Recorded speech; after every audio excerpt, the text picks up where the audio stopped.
Once upon a time, in a small city called Abatete, there lived a woman named Ucheoma.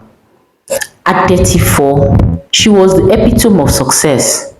She owned one of the most prestigious fashion houses in the region, a symbol of elegance and ambition. Her name was synonymous with generosity. She funded orphanages, awarded scholarships to underprivileged children, and even built a clinic in her village. To the outside world, Uchoma was perfection personified, a paragon of wealth, grace, and philanthropy. But within the high walls of her lavish mansion, a very different story was written. From Uchoma's voice echoed sharply through the grand kitchen, startling the young maid. Why is this water warm and not cold? I'm sorry, madam. I thought, Mfong stammered, her voice barely audible, tears brimming in her eyes. You thought what? What do you even use the brain of yours for? Choma snapped before pouring the lukewarm water over Mfong's trembling hands. Get out of here and bring me cold water. Immediately, useless child. The girl scrambled out, choking back sobs. This was Uchoma's hidden face, a woman whose kindness in public was a stark contrast to her cruelty in private. While she donated millions to charity and smiled warmly in church, her workers bore the brunt of her wrath. Yet they endured in silence, afraid of losing their means of income. Uchoma was married to Ezenwa, a reserved and dignified man. They had been together for 10 years but were childless, a wound that refused to heal.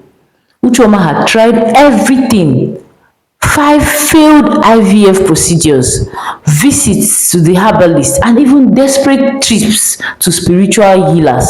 Yet nothing worked, and the strain of it all had begun to crack their once strong bond. Adding to their woes was Mama Ezenwa, Ezenwa's sharp-tongued mother, who never missed an opportunity to remind Uchoma of her perceived failure. What is the use of all this wealth? She sneered during one visit, when there is no child to carry on the one called name. At 10 years of marriage, I had already born 7 children. Your husband was my first, and you can't even boast of one, just one. All you know is how to throw money around. Ezenwa, torn between loyalty to his wife and cultural expectations of fatherhood, grew increasingly withdrawn. One evening, after a particularly trying day, he finally broke the silence that hung over their home like a storm cloud. Uchi, he began as they sat across from each other at the dining table. We need to talk. Uchoma looked up, her expression cautious. About what? Us. Our childlessness, Ezenwa said, his voice heavy with frustration. Uchoma's heart clenched. She knew this conversation all too well. We've done everything, Ezenwa, she said softly, her voice trembling. 5 failed IVFs, bitter herbs, prayer houses, native doctors. What else can we do? Ezenwa sighed deeply, the weight of unspoken resentment pressing on him. It's not just about us, Uchoma. Today, Opara mocked me in front of everybody. We had a business disagreement though, and he used my childlessness as an insult. Do you know how humiliating that was? He went so personal, I felt really bad. I want children, Uchoma, by any means, sincerely. Uchoma placed a hand on his shoulder, her gaze distant but resolute. Dimoma. Ogechi kachakwana mma. Ghost time is the best. One day, this womb of mine will carry a child.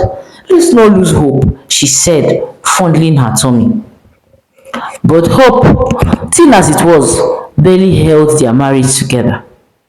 As the years dragged on, so did the tension in Uchoma's life. Mama Ezenwa's meddling became more increased. She began introducing young women from their village to Ezenwa, slowly trying to urge him to consider more options. Mama, enough! Ezenwa snapped one day after she suggested another woman. I'm still married to Ucheoma and I love her very much. Mama Ezenwa waved her hand dismissively. You are my only son, Ezenwa. Do you expect me to sit back and watch this woman deny me of grandchildren that will bear my husband's name? You need to think, you need to think. At work, Ucheoma buried herself in work, throwing herself into her business as an escape. She donated even more to the community, earning widespread admiration. But her employees saw another side of her, a tyrant whose generosity stopped at the walls of her home. One fateful day, tensions boiled over. Amaka, her head housekeeper, finally reached her breaking point during a heated argument. Madam, Amaka's voice trembled with fury. Nobody will believe that the same woman who treats us like animals is the one the world calls kind and generous. We are human beings, so we're not dogs. Uchoma's face darkened with rage. How dare you speak to me like that? She shouted, raising her hand and landing a sharp slap across Amaka's cheek. Amaka recalled, her eyes blazing with a mix of anger and heartbreak. You may be rich, madam, but you have no soul. I pray you find someone who treats you the way you treat us, she said before walking out, slamming the door behind her. Ucheoma stood there, trembling with anger, but as the echo of the slam faded, a flicker of unease settled in her chest. For the first time, her cruelty had been called out directly, and the sting of Amaka's words lingered. One sunny Sunday afternoon, Ucheoma returned home from church, proudly clutching a plaque awarded to her for her philanthropic deeds. The congregation had celebrated her generosity, praising her as a savior of the less fortunate in the church. Her husband, Mr. Ezenwa, had stopped on the way home to visit a friend, leaving Ucheoma to return to their grand mansion alone. As she began settling in, a knock on the door disrupted her peace. Frowning, she walked to the door, puzzled by the unexpected visitor. When she opened it, she found Aisha, the compound cleaner, a frail woman with tired eyes and an air of desperation. Aisha was a single mother of 5, known for her tireless work sweeping the compound on weekdays. Seeing her at the door on a Sunday caught Ucheoma off guard. How may I help you? Ucheoma asked, her tone caught. May I come in, ma? Aisha asked timidly, her hands clasped in play. Ucheoma folded her arms, her body language screaming annoyance. What do you want? She asked sharply. Please, ma, Aisha began, her voice quavering. I'm sorry to disturb you today, but I'm very hungry, and my children too. They haven't eaten since yesterday. Please, ma, we need your help. Anything at all, even if it's just rice or garri and sugar. My kids, they've not eaten. Please, we need something to eat. Uchoma's lips curled into a sneer as she looked Aisha up and down.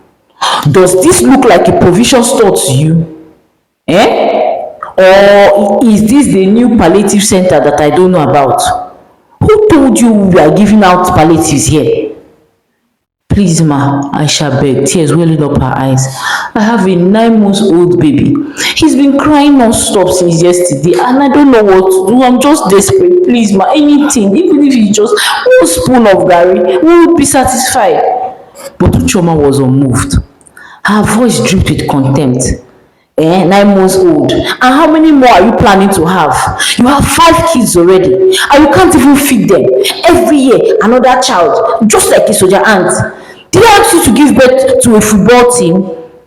If you are so hungry, go and find a job that will pay you better. Don't come here begging, please. Aisha's shoulders slumped as she turned away, her silent tears carving tracks on her cheeks. She walked off, bitter and broken, clutching the last shred of her dignity. A few days later, one of Ucheoma's employees approached her with trembling hands. Emeka, a diligent worker known for his quiet dedication, was visibly distressed as he entered Ucheoma's office. Good afternoon, madam, Emeka began cautiously. What is it, eh? Ucheoma asked, barely looking up from her desk. Please, ma, I need your help. My mother has been hospitalized. The doctors have been running tests and after tests, and I've spent so much. I don't have anything left. They recently diagnosed her illness, but the prescribed drugs are very expensive. Please, I beg you, can you pay me my salary in advance? Just 2 months. You can deduct it from my pay slip. I need to save my mother. I need to get the drugs. Uchioma let out a dramatic sigh, leaning back in her chair. Where do you expect me to get that kind of money, eh? Do you think I have a tree outside this office where I pluck cash? There's no money, oh. Anywhere, I don't have anyone in my account, neither do I have anyone to spare. Ma, please, Emeka continued, his voice cracking. My mother is all I have in this world. If you can't give me an advance, please, can you just lend me 20,000 naira? I will pay you back with interest. Please, anything. I just need to save my mother's life. Please, I beg. Maybe you should call the doctor and ask if he can give you a payment plan, Ucheoma replied coldly. I'm sorry, but I can't help you. Just then, Ucheoma's phone rang. She picked it up, her demeanor shifting instantly to cheerful casualness. What's going on in that platform? She asked the caller, chuckling. Why is everyone contributing only 100,000 for the reunion? What would that money do? Abeg, I will donate 2 million naira. Send me the account details so I can transfer the money now. Emeka stood frozen, his mouth slightly open in shock. Tears pooled in her eyes as he realized the truth. Ma, please, my mother is dying, Emeka whispered, his voice trembling. All I'm asking for is 20,000 naira. Please now, you're giving out 2 million for a reunion party. Please, ma, I'll never forget this gesture. God knows. Please, get out of my office, Ucheoma shouted, slamming her hand on the table. So now, you're involving on my conversations, eh? Who do you think you are? Get out! Emeka's leg buckled as he stumbled out of her office, his sobs echoing down the hallway. Ucheoma's cruelty reached its pinnacle when her most loyal employee, Fumi, fell gravely ill. Fumi had been with Ucheoma since the inception of her fashion house, playing an instrumental role in his growth. Despite enduring years of Ucheoma's harsh treatment, Fumi remained unwaveringly dedicated, loyal to a fault. One fateful afternoon, Fumi collapsed in the shop. Her colleagues rushed to the nearest hospital, doing everything they could to ensure she received urgent care. A few moments later, one of them called Ucheoma. Good evening, ma, the caller began nervously. The doctors are saying Fumi's condition is critical. Oh. She needs emergency surgery. I think appendix busted in her tummy. They're asking for a deposit of 50,000 naira before they can proceed. Ucheoma sighed audibly on the other end. And why are you calling me? Am I his mother? Ma, Fumi's parents are late. The colleague pleaded. She's the only one supporting her 3 younger siblings. There's no one else who can help. And how is that my business? Ucheoma snapped. Everyone has problems. Do you see me running to anyone for help with mine? Please sort yourselves out. I don't have 50,000 naira to spare. The line went dead, leaving the caller stunned. Fumi was eventually moved to a cheaper hospital where the quality of care was lower. Despite their best efforts, her condition deteriorated. Within a week, she passed away. The news of her death spread like wildfire, shaking the staff to their core. Fumi had been the light in their diary workplace. Her resilience a source of inspiration. Despite Ucheoma's oppressive rule, her passing became the final straw. Ucheoma's reputation among her employees, always fragile, crumbled entirely. Her hypocrisy, parading as a generous philanthropist in public while treating her staff with disdain, became glaringly apparent. Employees began resigning one by one, unwilling to endure her toxic behavior any longer. Soon, the once bustling office was reduced to a ghost town. Orders piled up unfulfilled. Clients grew impatient, eventually pulling out altogether. For the first time, Ucheoma felt the sting of rejection and failure. The empire she had built on the backs of her employees was crumbling, and she was powerless to stop it. Her struggles extended beyond work. At home, her husband Ezewa's patience was running dangerously thin. He began spending more and more time away from her, seeking solace anywhere but within their tense household. How can I find peace here when all you bring is chaos? He retorted one evening after Ucheoma accused him of being distant. To make matters worse, Mama Ezenwa's disdain for her daughter-in-law only grew sharper. What kind of woman drives everyone away from her? She sneered during one of her visits. You have no children. You have no friends. You have no employees. What do you even have? Her words cut Ucheoma deeply, each insult leaving a fresh wound on her already fragile spirit. The house, once her sanctuary, became a battleground of blame and bitterness. Ucheoma's nights were sleepless, her days consumed by endless stress and isolation. A few weeks later, she attended a high-profile fashion event, hoping to distract herself from the chaos surrounding her. Amidst the glamorous crowd, a middle-aged woman approached her. The woman's calm demeanor carried an inch of authority that immediately commanded Ucheoma's attention. Madam Ucheoma, you're wondering why your life is falling apart, she?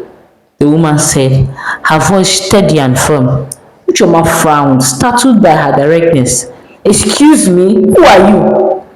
Someone who sees what others do not, the woman replied, her gaze piercing. Your problems are the fruit of your actions. The way you treat those who serve you determines blessings or curses you receive. The woman sent a chill through Ucheoma. They echoed a warning she had once heard from Mama Ifoma, a wise elder who had tried to counsel her years ago. What do you mean? Ucheoma asked, her voice faltering.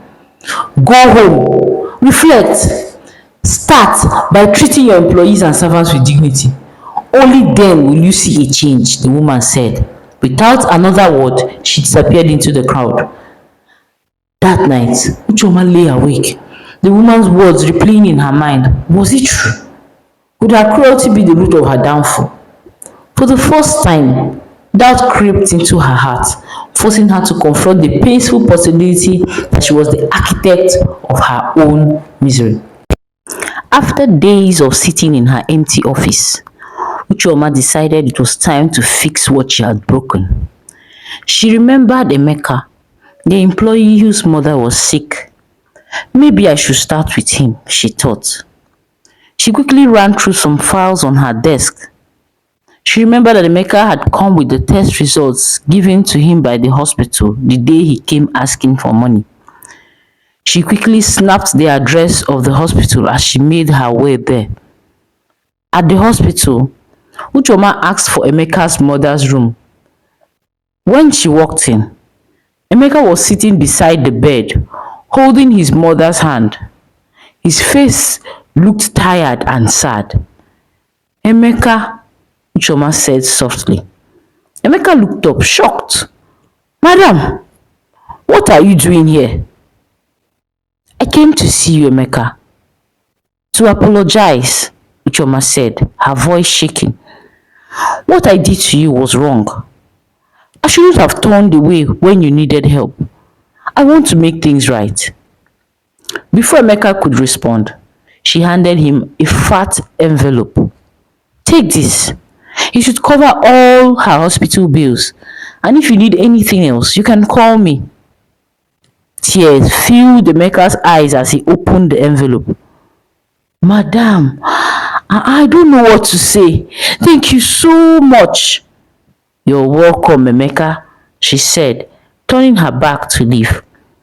Emeka hesitantly asked, Ma, how about the office? How have you been coping? It hasn't been easy, oh, she answered, but I've been pushing it. I know I've been really cruel to you people, but please, can you come back?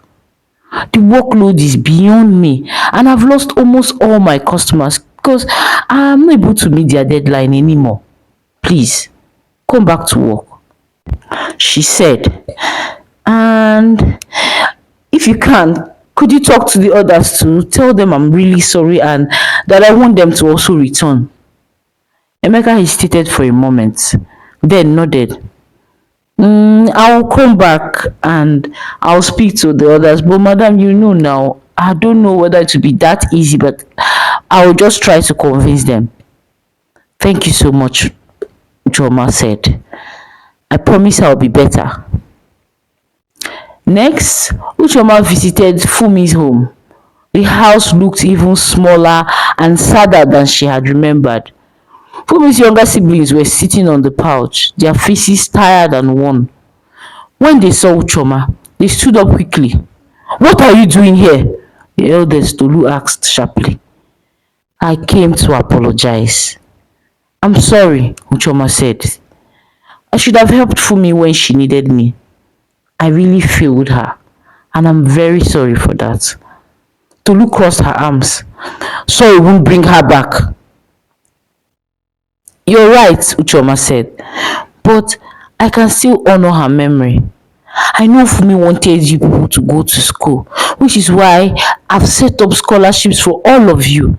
I will ensure you all go to good schools and you will never have to worry about money for your education." The siblings looked at each other in disbelief, unsure if they could even believe what she had said. "Why are you doing this now?" Tolu asked. "Because I've realized that kindness is more important than anything else.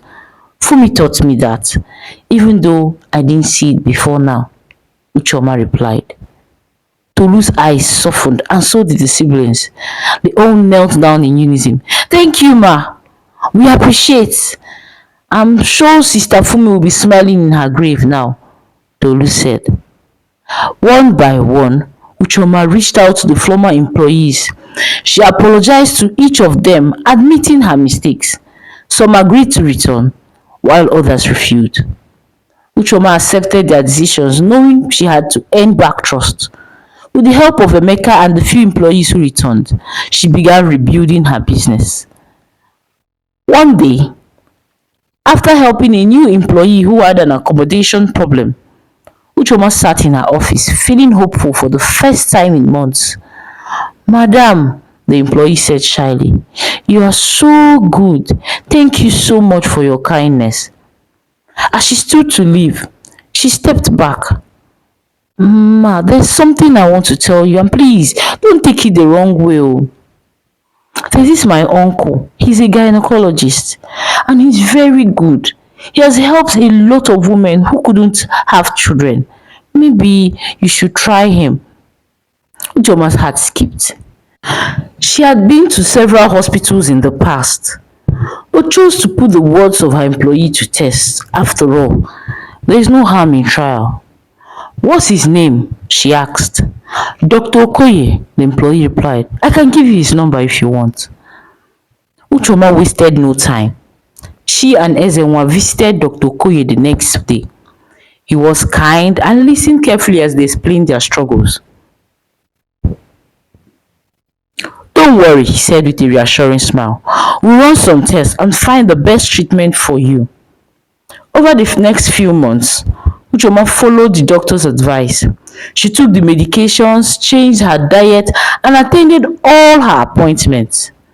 One evening, as she sat with Ezenwa, she felt different. She couldn't explain it, but something had changed.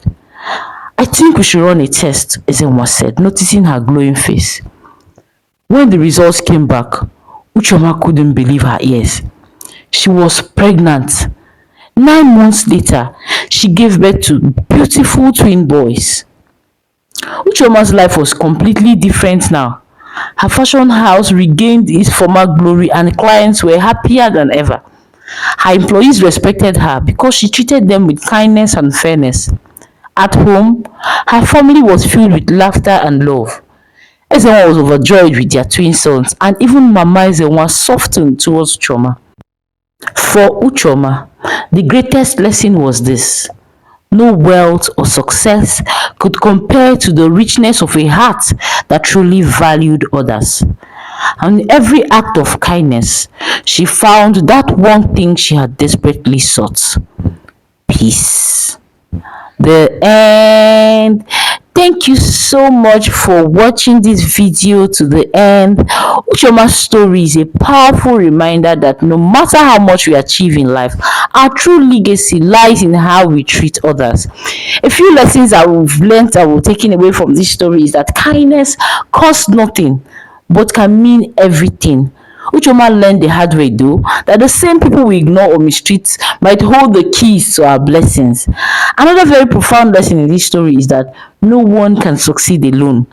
When Ucheoma's employees left, that business crumbled, and she realized that those employees that she treated harshly were the backbone of her success. Now let me ask you this. Have you ever been in a situation where someone's kindness or lack of it changed your life? What moral lesson did you learn from this story? I would love to hear your thoughts in the comments below. Let's keep this conversation going.